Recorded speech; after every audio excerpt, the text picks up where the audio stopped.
Generation Z. What's that supposed to mean? Who are they?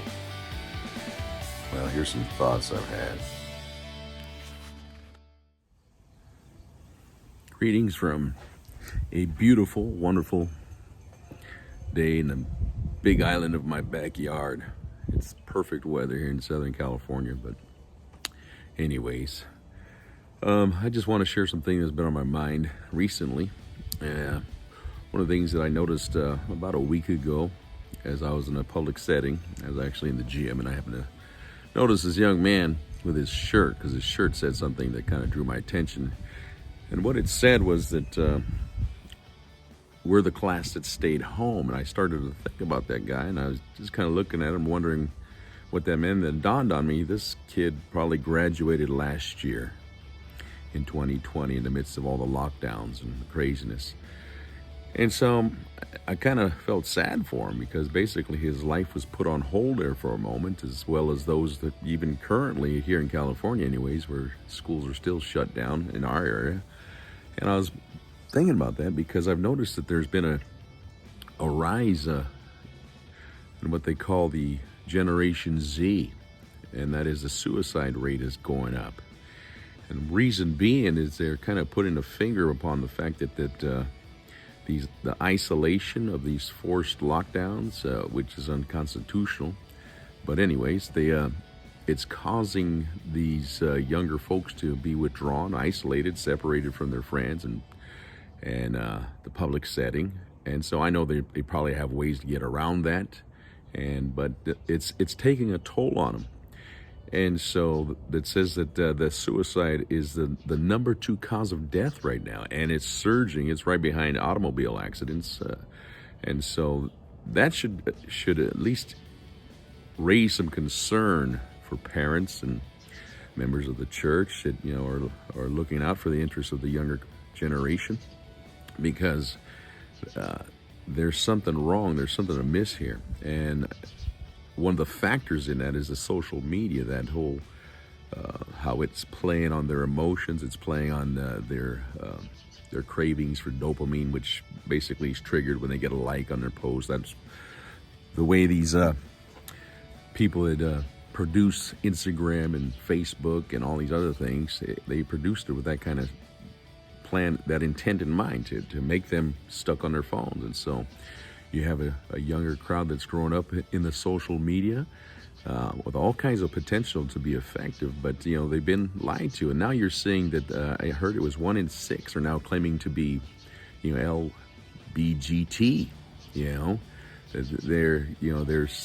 This is a common thing. This is what we think we are. And so you have to factor in that a lot of these younger generation, early teens, mid-teens, and even 20s now, have been fed this propaganda since their early days in school. And so we currently live in this cancel culture, which has been basically abolishing history and rewriting it to its own leftist agenda, which, if you don't know what's going on, you can almost take it at face value and say this is really what it is, when it's not. And so you have a whole group, a whole generation growing up in an atmosphere that has been lied to. I had a wake-up call recently with last year. I remember my daughter mentioning it as she was forced to start to help my grandson in his first grade class as they shut down her school, and he was forced to interact with a teacher via Zoom. And so she was given the schoolwork that he was to do, and so she's going with it. She's doing her best to, she has 3 other kids besides him, and they're all younger than he is, and so I can imagine the turmoil she's facing with that. But anyways, so she's overseeing his work, and she's looking at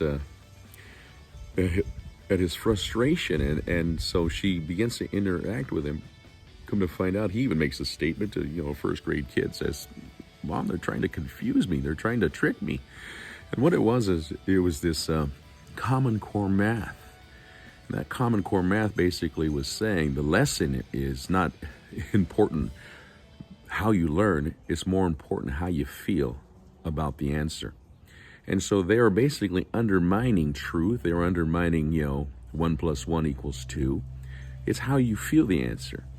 And so my daughter seeing this, she goes, this is not right. And so she was very concerned that the school was pushing this, because what it was doing was laying a foundation for uncertainty and confusion in her son's life, as he's going to grow up. That, I can base my life on how I feel, not on absolute, moral restrictions or guidelines or faith or something that's been held as a truth since the dawn of time. Now I can just adjust that based on how I feel. And so they're feeding this to not only my grandson, but for generation, a whole flock of people have grown up listening to that, being fed that, since the 90s. And so it concerns me that you have this Generation Z with so much potential being fed a bunch of lies. And so now they're leading the cause of death, or second leading cause of death is suicide. And now they're paving the way for the normalcy of the LBGT movement. And now you have an administration that is pushing this Equality Act, which is basically not an Equality Act whatsoever. It's a lie to basically abolish anything that we would normally consider normal. Mom and dad in the home, boy and girl, only two sexes. And so it's an assault on these things, and they're going to force feed this to people who will listen, or they'll make them listen to it. And it's almost like they're subjecting the younger generation to brainwashing, and nobody's saying nothing about it. And so, I'm concerned because, I'm a grandfather, I'm a father, but, I'm also a preacher and an observer of what's going on in the world. And so I'm very concerned that this generation could be missing. I see in places that I'm allowed the privilege to minister, a generation of young folks that is kind of losing heart and backing out of ministry, backing out of church service. Part of the fact is that they were forced to lock down in some areas. And so now it's an excuse to basically, go to what they've grown up to be normal, social via the social media. Watching YouTube or online services is something very easily adapted by this younger generation, and they've grown comfortable at distance. And that's sad, because it's basically like the enemy is robbing these people the potential, the God-given thing that He has put in their heart to accomplish, and to stir their hearts for something greater than themselves, a cause worth living for, a purpose worth giving themselves to. And they're being ripped off because of all these lies that's been force-fed them for some time now. And now we're seeing the byproduct of this in suicide. We're seeing a byproduct of this in the social arena with the, this whole transgender LBGT thing. And it's basically there's an undercurrent to usurp all that God is and all that He wants to do in young people's lives. And so it saddens me, because it seems like, in light of all that's going on, no one's taking time to reach out to this younger generation. I'm not blaming anybody. I'm just making a general statement, because we can point at the problem, we can point at what's going wrong, but how do we reach them is what I'm really concerned with. How do we make contact with this generation that I personally don't want to see fall by the wayside? And I really believe that if this generation has a genuine encounter with God, they could actually be the vessel that God uses to bring a Holy Ghost revival in these last days. I think that's one of the reasons there's such a state of confusion and despair and uncertainty and all the other things that go with it, because the enemy realizes that his time is short, and that this last days generation, if he can get them believing the lies and confused about all kinds of, things that God calls right and wrong and truth and error, then, he has a better hand on overthrowing, God's creation. And so my hope and my prayer is that God to get a hold of these young folks, this young generation.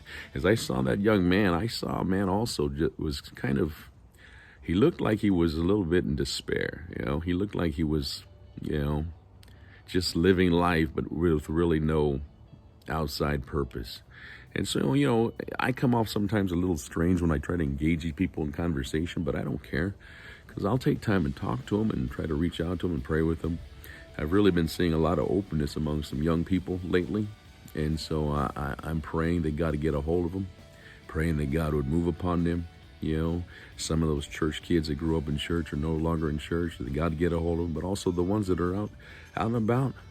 They've got to be reached somehow, some way. They're no longer in the school setting, at least here in California, many other places across the land in our nation, that they need the gospel. I'm curious as to ways to reach them. I'm curious as to ways that where they might be hanging out, what they might be doing, because there's got to be a way to tap into their circle and sphere of influence. And so I'm praying that God would inspire me and inspire people in my church with ideas and creative ways to reach them before it's too late. And I'm also praying that God would get a hold of some, of these younger folks, so that they can be the vessels that God would ignite a movement in this Generation Z that needs Jesus, that needs a real encounter with God themselves. And so that is my thought. It's on my mind. I'm praying for it. I'm praying for inspiration. I'm praying for our churches, praying that God would do a great and sovereign work amongst this young crowd. I only get to reach young folks, a few times a year. I do have some daughters in that generation, but thankfully I'm able to keep tabs on them and help them navigate through life. But there's so many yet out there to be reached. So many out there need Jesus, and so my prayer is that God would get a hold of them. And so if you come across this and you have some ideas, let me know and reach out. Send me a holler, make a comment, because I'm curious as a good way to reach them. And if I find something, I'll definitely share what's happening and what God is using. And so that's all I have for right now. This is just, like I said, a thought that's been on my mind for some time. And so you keep your eyes up, because Jesus is coming back soon, and keep your hand to the plow and keep on keeping on, because I really believe God is going to do something powerful before he takes us all home. And so till next time, keep on keeping on. Oh God, give us revival.